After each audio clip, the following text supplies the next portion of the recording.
Stories that stay. शरद की ठंडी रात थी। दिल्ली से नैनीताल जाने वाली शताब्दी नाइट एक्सप्रेस प्लेटफॉर्म नंबर 6 पर खड़ी थी। हल्की हल्की धुंध फैलने लगी थी और स्टेशन की पीली रोशनी उस धुंध में तैरती सी लग रही थी। प्लेटफॉर्म पर भीड़ थी, लेकिन एक कोने में आर्यन खड़ा, हाथ में एक पुराना चमड़े का बैग पकड़े, घड़ी देख रहा था। उसकी आंखों में नींद नहीं, बल्कि बेचैनी थी। आर्यन पेशे से एक क्राइम जर्नलिस्ट था। पिछले महीने उसे एक गुमशुदगी के केस की फाइल मिली थी। नैनीताल के पास स्थित एक गांव सोंगढ़ से लगातार लोग रहस्यमयी तरीके से लापता हो रहे थे और आखिरी बार उन्हें इसी ट्रेन में सफर करते देखा गया था। लेकिन अजीब बात यह थी कि ट्रेन का कोई यात्री उनके बारे में कुछ याद नहीं कर पाता था। आज आर्यन खुद इस ट्रेन में चढ़ने वाला था, ताकि वो देख सके कि उस रात के बाद आखिर होता क्या है। डिब्बे में बैठते ही उसने देखा, सामने वाली सीट पर एक बुजुर्ग व्यक्ति मोटे फ्रेम वाला चश्मा लगाए अखबार पढ़ रहा था। थोड़ी दूरी पर एक युवती खिड़की से बाहर झांक रही थी। उसके चेहरे पर एक अजीब सी उदासी थी। पहली बार जा रहे हैं नैनीताल? बुजुर्ग ने मुस्कुराकर पूछा। आर्यन ने सिर हिलाया। हाँ, एक काम से। उनकी बातचीत चल ही रही थी कि युवती ने अचानक कहा, अगर आप सोंगढ़ जाने का सोच रहे हैं तो मत जाइए। आर्यन चौंका। आपको कैसे पता मैं कहाँ जा रहा हूं? वो बस हल्का सा मुस्कुराई और फिर खिड़की से बाहर देखने लगी। रात के करीब 1 बजे ट्रेन जंगल के एक सुनसान हिस्से से गुजर रही थी। बाहर घना कोहरा छा गया था और डिब्बे में हल्की हल्की ठंडक भरने लगी थी।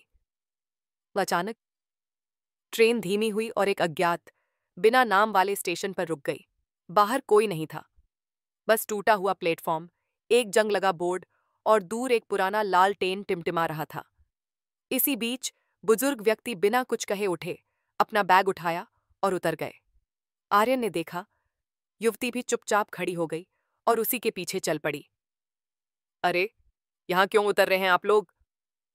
आर्यन ने आवाज लगाई, लेकिन उन्होंने कोई जवाब नहीं दिया। जिज्ञासा में आर्यन भी उनके पीछे उतर गया। जैसे ही उसने प्लेटफॉर्म पार किया, उसे लगा मानो हवा अचानक भारी हो गई हो। जंगल के बीच एक कच्चा रास्ता था और दोनों लोग उस रास्ते पर बिना पीछे देखे आगे बढ़ते जा रहे थे। आर्यन भी पीछे पीछे गया, लेकिन 5 मिनट चलते ही उसे एहसास हुआ, वो रास्ता सीधा नहीं है, बल्कि घूमकर उसी जगह ला रहा है जहां से वो चला था। तीसरी बार घूमने के बाद उसने देखा, बुजुर्ग और युवती अब वहां नहीं थे। सिर्फ धुंध थी और धुंध में एक परछाई खड़ी थी। वो परछाई धीरे धीरे साफ हुई। एक आदमी, पुराना सूट पहने, चेहरे पर गहरी झुर्रियां और आंखों में अजीब चमक। उसने कहा, तुम भी उनके पीछे आ गए? अब लौट नहीं पाओगे। आर्यन ने साहस जुटाकर पूछा, कौन हो तुम? ये लोग कहाँ गए? वो हंसा, ये लोग? ये तो अब इस दुनिया में हैं ही नहीं, और तुम अगले यात्री हो। इतना कहकर उसने जेब से एक पुरानी चाबी निकाली और हवा में उछाल दी। चाबी सीधे आर्यन के पैरों के पास गिरी। अगर सच जानना है तो इस चाबी का ताला खोलो, लेकिन याद रखना, सच तुम्हें पसंद नहीं आएगा। आर्यन ने उस अजनबी को खोजने की कोशिश की, लेकिन वो धुंध में गायब हो चुका था। कुछ दूर चलते चलते उसे एक पुराना टूटता फूटता मकान दिखा, जिसके दरवाजे पर वही ताले का निशान था जो चाबी में उकेरा हुआ था। दरवाजा खोलते ही एक सीली हुई गंध आई। अंदर लकड़ी की अलमारियां, बिखरे कागज और दीवारों पर पुराने अखबार चिपके थे। लेकिन सबसे चौंकाने वाली चीज थी, लकड़ी की एक बड़ी अलमारी के अंदर रखी गुमशुदा लोगों की तस्वीरें। हर तस्वीर के नीचे तारीख लिखी थी, और उस तारीख के बाद वे लोग कभी नहीं देखे गए। आर्यन ने डरते डरते एक फोटो उठाई। ये वही युवती थी जो अभी ट्रेन में उसके साथ थी, लेकिन फोटो की तारीख, उसने बाकी तस्वीरें देखीं। बुजुर्ग की फोटो भी वहीं थी, 1974 की तारीख के साथ। अचानक उसके पीछे से दरवाजा अपने आप बंद हो गया। कमरे में सिर्फ एक टेबल लैंप जल रहा था।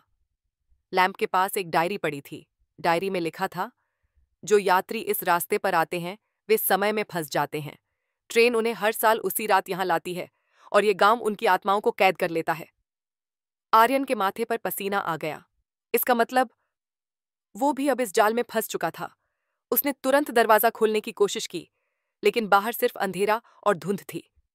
अचानक खिड़की से उसे दूर वही ट्रेन दिखी, जो धीरे धीरे प्लेटफॉर्म से निकल रही थी। उसने पूरी ताकत से दौड़ लगाई और किसी तरह चलते डिब्बे में कूद गया। अंदर आते ही उसने चैन की सांस ली, लेकिन तभी देखा डिब्बे में कोई यात्री नहीं था, सिर्फ खाली सीटें, और खिड़की के शीशे पर लिखा था, तुम लौट तो आए, लेकिन अब कोई याद नहीं रखेगा कि तुम कभी थे। सुबह जब ट्रेन नैनीताल पहुंची, आर्यन उतर गया। सब कुछ सामान्य लग रहा था। उसने फोन निकाला और अपने दोस्त को कॉल किया, लेकिन नंबर नॉट रीचेबल बता रहा था। उसने अखबार खरीदा। पहले पन्ने पर खबर थी, प्रसिद्ध पत्रकार आर्यन वर्मा 1 हफ्ते से लापता। वो हक्का बक्का रह गया। उसने अखबार वाले से पूछा, ये खबर कब की है? आज से 3 दिन पुरानी, अखबार वाले ने जवाब दिया। आर्यन ने समझ लिया, वो अब उसी रहस्य का हिस्सा बन चुका है जिसे सुलझाने आया था। उसके पीछे प्लेटफॉर्म पर एक और यात्री खड़ा था, हाथ में बैग लिए, चेहरे पर जिज्ञासा के भाव। आर्यन उसके पास जाकर बोला, अगर तुम सोंगढ़ जाने का सोच रहे हो तो मत जाना।